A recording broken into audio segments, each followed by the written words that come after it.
तो कितना भी हम मंदिर में जाएं, गुरुद्वारे में जाएं, तो हम तो बचपन से ही बहुत ही भक्ति भजन करने वाले थे।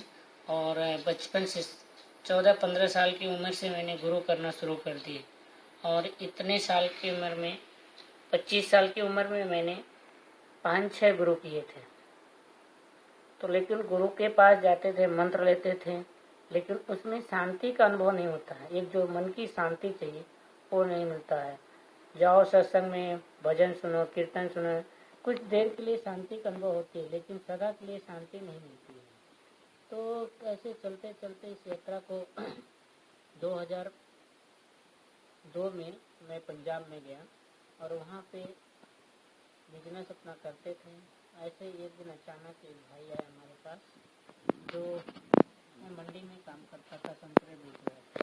वहाँ पे एक बीके भाई आए, पूछे भैया आपके संतरा कैसे है? तो संतरा मैंने उसको दिए मैंने और उनको पूछा भाई जी आप कहाँ जाएंगे? बोले आश्रम में जाएंगे। तो भाई जी को जैसे आश्रम बोले तो मेरे को बहुत ही आश्रम का नाम लेते ही मेरे को बहुत आकर्षित होता था कि मेरे को भी आश्रम चलना है जी।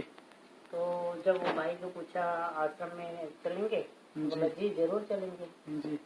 तो मैं आश्रम के साथ उनके साथ बाइक में बैठ कर जी फिर आश्रम में गए। जैसे ही आश्रम में पहुंचे जी, गेट के अंदर एंट्री हुए, ऐसे ही मेरे जीवन में ऐसा फीलिंग आया कि सच्ची शांति हमारे जीवन में यहीं पे मिल सकती है जी। उसके बाद वहाँ पे पहुँचते ही एक सफ़ेद ड्रेस में एक बहन आई और मुझे बताने लगी भैया आप यहाँ के बारे में समझेंगे जी।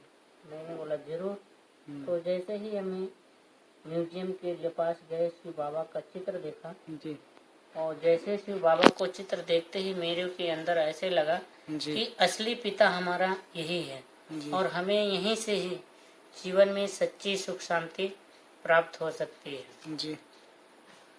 तो वहाँ से हमारा राजयोग मेडिटेशन चालू हो गया। 7 दिन का कोर्स करना शुरू किए जी भाई जी। लेकिन कुछ अच्छे रास्ते पे चलने के बाद परिस्थितियाँ भी बढ़ती हैं। तो जैसे 3 दिन हुआ था मैं कोर्स करते हुए और भाई ने फिर चले गए अपने घर, कहीं बाहर चले गए जी। तो लेकिन मेरे अंदर बहुत लगन था कि मुझे कैसे भी करके पढ़ाई और 7 दिन का कोर्स जरूर करना है जी। तो मैं एक दूसरे चौथे दिन में बोला भाई को किसी का बाइक लेकर, उसके बाद मैं सेंटर पे गया, कोर्स किया। फिर 5वें दिन मैं बोला अभी कैसे जाना है, तो मैं एक बाइक लिया, लेकिन मैं बाइक पहले कभी नहीं चलाया था जी भाई। और बाइक लिया और बाबा को बोला कि भाई आपको जैसे भी मुझे सेंटर पे ले जाना है जी। मैं बाइक चला के शॉर्टकट रास्ता में जहाँ पे ट्रैफिक नहीं होती और सेंटर पे पहुँच गया। और वहाँ से मेरे को जब परमात्मा से मिलन हुई, वहाँ से मुझे गाड़ी भी चलाना सिखाया परमात्मा ने। वाह। और उस गाड़ी से चलाना सीखने के बाद मेरा 7 दिन का कोर्स चालू हो गया जी। और रेगुलर मुरली क्लास भी चालू हो गया जी। ऐसे मंडी में काम तो सुबह सुबह को होता है, लेकिन हम शाम को सेवा में जाते थे और मुरली क्लास शाम का करते हैं जी। और लॉरेंस रोड में नहीं जाते थे, विश्व शांति भवन है वहाँ पे जाते थे। फिर वहाँ पे हम शाम को मुरली क्लास भी करते थे, सेवा करते थे जी भाई जी।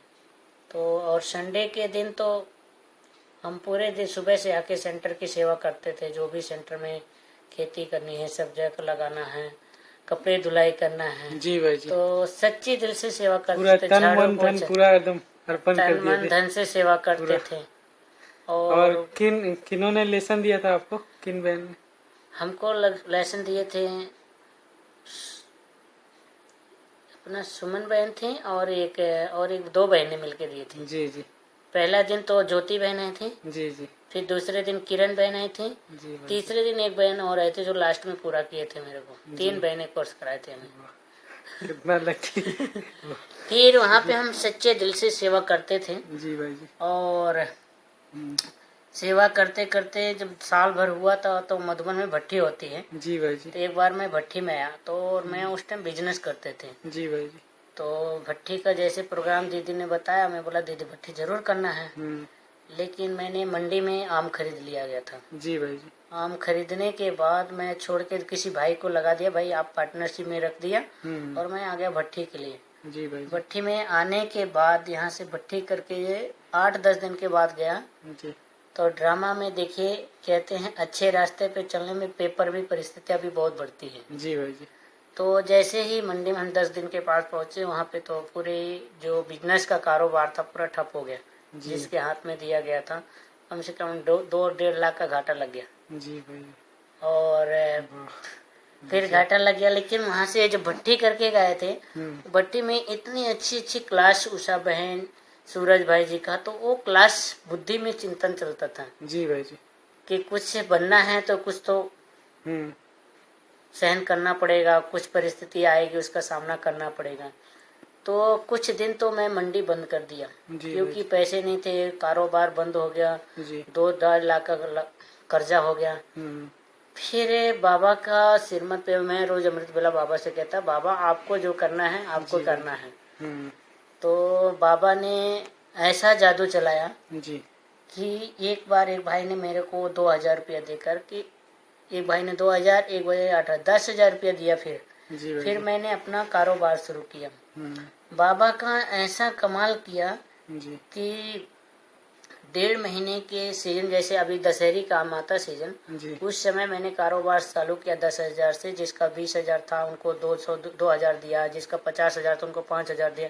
ऐसे सारे व्यापारी को काम कर धीरे धीरे देकर काम चालू किया। जी भाई जी। उसके बाद मैंने बाबा ने इतना कमाल कराया कि 1.5 महीने के अंदर जो 2-2.5 लाख रुपया कर्जा था वो बाबा ने सब उतार दिया। कि इतना माना हम अपनी स्थिति को एकदम हिले नहीं, क्या होगा कैसे होगा, जो करने वाला बाबा करेगा। भट्टी में गए तो फिर निश्चय पूरा हो गया, पूरा स्थिति मतलब भट्टी करने से वो जो क्लासेस थे वो पॉइंट थे वो बुद्धि में हमेशा रहता था, इसलिए एकदम निश्चिंत होके करते थे। उसके बाद बाबा ने ऐसा जादू किया कि 1.5 महीने के अंदर 2-2.5 लाख रुपया सभी व्यापारियों का कर्जा निकल गया। और जैसे कर्जा उतरा फिर मधुबन से दीदी के पास फोन गया कि बैजनाथ भाई आप मधुबन में समर्पित होंगे। तो पहले दीदी ने सभी कुमारों को पूछा, सभी कुमार तो मना कर दिए। फिर मेरे को लास्ट में दीदी ने पूछा कि बैजनाथ भाई आप मधुबन में समर्पित होंगे। मैं तो बोला दीदी लॉटरी लगे, मैं तो मधुबन में समर्पित हो जाएंगे। और मधुबन में समर्पित होने का मैं तो कभी संकल्प में भी नहीं सोचा था, सपन में भी नहीं था। जी भाई जी। आज के दुनिया में देखा जाए कोई समर्पित होते हैं तो उनका कोई रिलेशन होता है, कोई जान पहचान होता है। जी जी। तो मधुबन में समर्पित करते हैं। जी भाई। लेकिन हमारा ऐसा, जिस एरिया का मैं नेपाल का रहने वाला, उस एरिया का कोई किसी से जान पहचान नहीं था और कभी ब्रह्मा कुमारी के बारे में सुना भी नहीं था। जी भाई जी। तो लेकिन जैसे ही दीदी ने बोली बैजनाथ भाई आप मधुबन में समर्पित, मैं दीदी मैं तो लॉटरी लग गया, मैं तो मधुबन में समर्पित हो जाऊंगा। बोले बिजनेस क्या करोगे? मैं बोला दीदी बिजनेस तो 2 महीने के अंदर बंद कर देंगे, 2 महीने के अंदर। फिर मैं धीरे धीरे बिजनेस, जो बाहर माल भेजते थे, धीरे धीरे बिजनेस करना कम कर दिया और 1.5-2 महीने के अंदर सारा बिजनेस बंद करके मतलब पूरा वाइंड अप कर लिया, समेट और एक चीज और मैंने देखा जी भाई जी कि पैसे के पीछे नहीं भागा मैंने। जी भाई। अभी भी देखा जाए बिजनेस के बारे में हमारे 1-2 लाख रुपया लोगों से लेना है। जी भाई। तो मैंने बोला भगवान का घर मिल रहा है, लॉटरी में लग गई है और दूसरे पैसे के पीछे भागेंगे तो भगवान का घर नहीं मिलेगा। जी भाई जी। ऐसा जीवन नहीं मिल सकता है। तो मैं पैसे के पीछे नहीं गया और उसके बाद मधुबन आया। मधुबन में 2011 में दिसंबर में मैं आया था जी। और यहाँ पे आतम भाई जी के पास कुछ सेवाएं कर रहे थे। फिर वही जो ज्ञान अमृत वाले आतम भाई जी, वहाँ पे राज दीदी ने मुझे बोले कि इनके पास समर्पित होना है जी। तो मैं उनके पास सेवा करते थे, कुछ 2-1 महीना सेवा किए थे जी भाई जी। तो वहाँ पे सेवा करते करते मुन्नी दीदी के पास आतम भाई साहब गए। तो आतम भाई साहब को मुन्नी बहन जी मना कर दिया कि नहीं, अभी हमारे ज्ञान अमृत में नहीं समर्पित करना है, अभी देव भाई के द्वारा है। वहाँ पे जो एकोमोडेशन संभालते हैं उनको जरूरत हर मकानों में, आप देव भाई के पास समर्पित कर सकते हैं जी भाई। तो फिर भी हम वहाँ पे सेवा करते थे। दीदी आई थी उस टाइम, राज दीदी, आदर्श दीदी। फिर दीदी के साथ लेकर आए थे हम इसी हॉल में जहाँ पे हम बैठे हैं जी भाई जी। इसी हॉल में दीदी से मिलाए थे देव भाई ने जी। और फिर यहीं से हम समर्पित का सेवा शुरू कर दिए। और समर्पित होने के बाद एक चीज मैंने जीवन में जैसे मधुबन में आया, बहुत ही उस चीज को लेकर आज आगे बढ़ने का जो लक्षण है, तो जो ब्राह्मण जीवन में मर्यादा है, नियम मर्यादा चलते हैं एकदम जी धारणा भाई पे।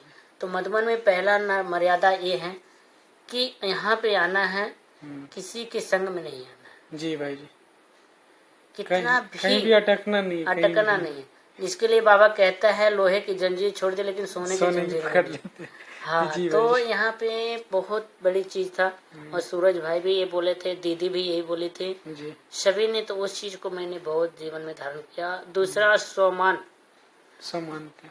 जब सूरज भाई का मैं पहले क्लास किया तो बोले कि आपको आगे बढ़ना है। जैसे दादी जानकी ने जब बाबा से पूछे थे जी कि बाबा मैं तो लास्ट में आया हूँ, सबसे आगे कैसे जा सकता हूँ। जी तो हाँ। बोले, बाबा ने बोले बच्ची तुम बस मुरली पढ़ो, मुरली। दिन में कम से कम 4 बार मुरली पढ़ो, जी जितना हो सके। तो ऐसे सूरज भाई ने अभी यहाँ तो अभी बहुत ही सेवा हो गई है, क्योंकि जी इतना भाई। बड़ा परिवार हो गया है, हर चीज कारोबार हो गया, तो उतना मुरली पढ़ने का समय नहीं मिलता है। जी भाई जी। तो भी हमने जीवन में यहाँ पे आने के बाद नुआ शाम का मुरली जी 2 जगह रोज पढ़ते हैं। जी भाई हम मुरली क्लास तो रोज पढ़ते हैं, सुबह वाला क्लास में जाकर, लेकिन शाम को हमने फिक्स किया। जी भाई जी। पांडव भवन में था, ज्ञान सरोवर में था, शांतिवन में था, संगम वन। बाबा ने हमें हर जगह सेवा लगाया वाह। और हर जगह सेवा किया। और ऐसे मेरे को अनुभव होता है जी भाई जी। कि मैं कोई पुरानी आत्मा हूँ जो पहले ज्ञान में थी और यहाँ यज्ञ में समर्पित होकर गया हूँ। वो आगे फिर जन्म लेकर फिर ज्ञान में आया है। जी भाई जी। क्योंकि जो यहाँ पे बड़े बड़े हमारे जितने भी दादियाँ हैं, बड़े वरिष्ठ भाई हैं, हर एक से ऐसे लगता है कि ये हमारे साथ ही रहे। जी जी। उनसे इतना प्यार पालना, इतना उनकी पालना से हमें ऐसे आगे बढ़ने की बहुत ही चांस मिला। जितने भी बड़े हैं, वरिष्ठ भाई, दादियाँ, दीदियाँ, हर एक दादियाँ से बहुत ही प्यार। वरना ऐसे मेरे को लगता था कि मैं पिछले जन्म में दादियों के साथ था, बड़ों के साथ था, जी भाई जी। और दूसरा जन्म लेकर फिर बाबा के पास आए हैं, तो वो फीलिंग आती है। तो बाबा मिलन पहली बार कब हुआ? बाबा मिलन 2010 में पहली बार, 2010 में, और 2011 में मैं यहाँ पे आ गया। जी भाई जी। वाह, क्या बात है। तो ये बाबा ने लॉटरी लगाई थी। लॉटरी लग गया। हाँ, क्योंकि जी। हमने तो बहुत ही भगवान को ढूंढने के लिए बहुत ही परिश्रम किए थे। जी भाई जी।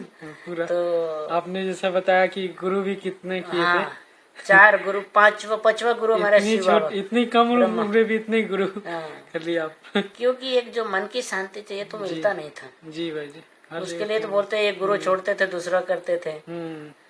तो जैसे ब्रह्मा बाबा ने देखिए, जब कितने गुरु के 12 गुरु किए थे। जी भाई जी। तो 13वां गुरु शिव बाबा आया जाके, तो भी उनका कल्याण हुआ और सारे विश्व का कल्याण किया बाबा ने आके, ब्रह्मा बाबा के द्वारा। जी भाई। तो ऐसे हमारा भी, तो यहाँ पे आने के बाद हम पहले तो हमें अलग अलग प्रकार की सेवाएं देते थे, अभी कोई ऐसा फिक्स नहीं। और अभी भी हम एक सेवा मेरे को अच्छा नहीं लगता है, ऑलराउंडर सेवा। ऑलराउंडर सेवादारी। जितना कहते हैं बिजी उतना इजी रहते हैं। जी।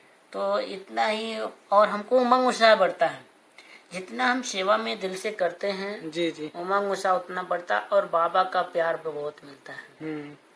दिल से सेवा करना, सेवा करता देता है बाबा, तो शक्ति भी देता है। शक्ति भी, हाँ, दिल से सेवा करो तो शक्ति, वरदान, प्यार, पालना, हर चीज मिलता है। तो नए भाई बहनों के लिए क्या प्रेरणा देना, क्या नए भाई बहनों के लिए यही है, जो सोमान। जी भाई जी। सोने से पहले अपने आप को रोज कम से कम 108 बार, नहीं तो 21 बार। कौन सा सोमन भाई जी? जैसे जो हमारे स्थिति में कमी मास्टर लगे, सर्वशक्तिमान। मास्टर नहीं, कई चीज होती, जैसे हमारे अंदर ये पेपर आ रही है, जी भाई। उस पेपर को लेकर जैसे आत्मिक स्थिति नहीं बन रही है, जी। तो मैं सर्वशक्ति संपूर्ण पवित्र आत्मा हूँ। जी। मैं पवित्र आत्मा हूँ, परम पवित्र आत्मा हूँ, मैं सर्वशक्तिमान आत्मा हूँ, मैं शक्तिशाली आत्मा हूँ। तो जैसी परिस्थिति आती है उस परिस्थिति के ऊपर हम सम्मान लिखते हैं। जी भाई जी। ये मास्टर सर्वशक्तिमान तो बहुत ही अच्छा है। ये बहुत ही पावरफुल स्टेज है, और इस स्टेज को हम पार हैं तो कैसी भी परिस्थिति को हम पार कर सकते हैं। और हम जब ज्ञान में आए तो हमारे माँ बाप भी बहुत ही विरोधी निकले, पूरे परिवार विरोधी निकले।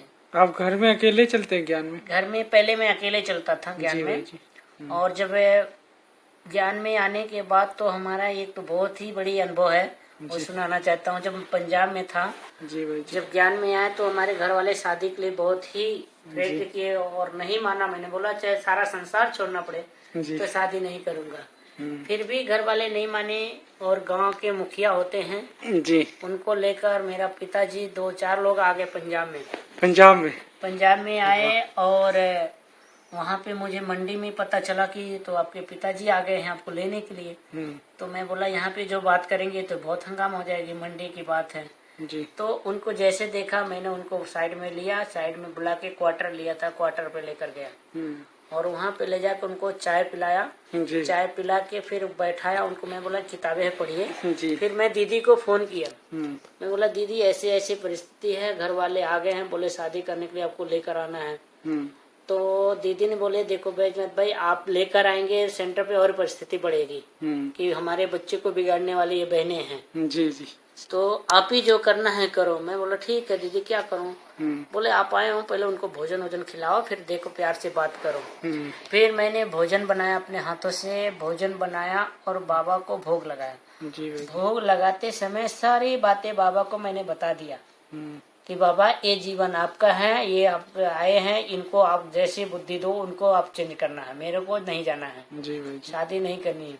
तो भोजन किए, भोजन करने के बाद वो लोग बैठे, 5 मिनट के बाद उनके बुद्धि में खुद चेंज हो गया। जी। कैसे चेंज हुआ बाबा ने किया, बोला बैजनाथ भाई आपको चलना है। मैं बोला तो मैं तो पहले बोल दिया कि नहीं जाना है।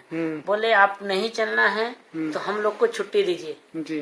वाह। 36 घंटा वो ट्रेन में बैठ के आए थे। 2 घंटा के अंदर बाबा को जो भोग लगा के उनको भोजन कराया, बाबा ने उस भोजन में ऐसा शक्ति भरा कि उनकी बुद्धि 1 सेकंड में चेंज हो गया। बोले कि आप नहीं जाओगे तो हम लोग को छुट्टी दीजिए। तो मैं उनको 10 रात को शाम को 6 बजे गया था। शाम से मंडी से आम मंगाया, सेब मंगाया, सब पेटी लेकर स्टेशन पे उनको छोड़ के चला गया। ऐसे तो जीवन में बहुत ही अनुभव है। एक बार तो सेंटर पे जा रहे थे, सेवा करते थे। जी भाई। सेवा करके शाम को हम आते थे। 2 भाई रहते थे, एक रोशन भाई एक मैं।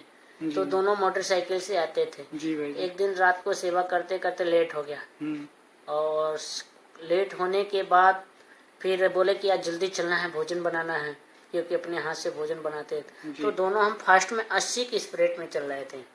लेकिन आगे जो भाई रोशन भाई तो उनके बाइक के सामने एक कुत्ता आ गया, वो ब्रेक मार दिए, मैं ब्रेक नहीं मारा और उनके बाइक के अंदर मेरी बाइक टक्कर हो गई और मैं बाइक के नीचे गिर गया और कम से कम मैं 20 फीट नीचे गया बाइक के नीचे। और रोशन भाई को ऐसा लगा कि ये भाई तो अब शरीर छोड़ दिया। वो तो एकदम मैंने कौन सी स्माइल में चल गए, जैसे तो शरीर छोड़ो, अपने पास खड़े हो गए। और मैं 5 मिनट के बाद उठा खुद और उठ के मोटरसाइकिल को उठाया और जाकर रोशन भाई को हिलाने लगा। तो ये ऐसा मेरे को अनुभव लगा कि जो दिल से सेवा करते हैं तो बाबा एक छत्र छाया बन के खड़ा हो गया। तो नहीं तो ऐसे हाईवे पे था, बेरका बाईपास हाईवे पे एक्सीडेंट हुआ था। बहुत और उस जगह पे जहाँ पे हुआ था वहाँ पे ऐसी एक्सीडेंट हुआ था, किसी को भाई का एक परिवार का 2 माना शरीर छोड़े थे। जी भाई। लेकिन बाबा ने हमें तो ऐसे छत्र छाया बन के तो बचा लिया था, पूरा कुछ भी नहीं हुआ। और मोटरसाइकिल के नीचे हाईवे के पास, हाईवे पे 20 फीट मना मोटरसाइकिल के नीचे गया था। तो बाबा ने तो बहुत ही हाँ मदद किया हमें बाबा ने हमेशा मदद किया। लाखों करोड़ों लाखों का घाटा लग गया था, लेकिन बाबा 2 महीने के अंदर, जो व्यक्ति साल भर के अंदर नहीं कमा पाते थे, 2 महीने के अंदर बाबा ने पूरा किया था। क्योंकि बुलाना था ना भाई जी आपने, इसीलिए। हाँ, तो बाबा ने ऐसी बहुत ही अच्छा अनुभव कराता है। और मधुबन में भी यहाँ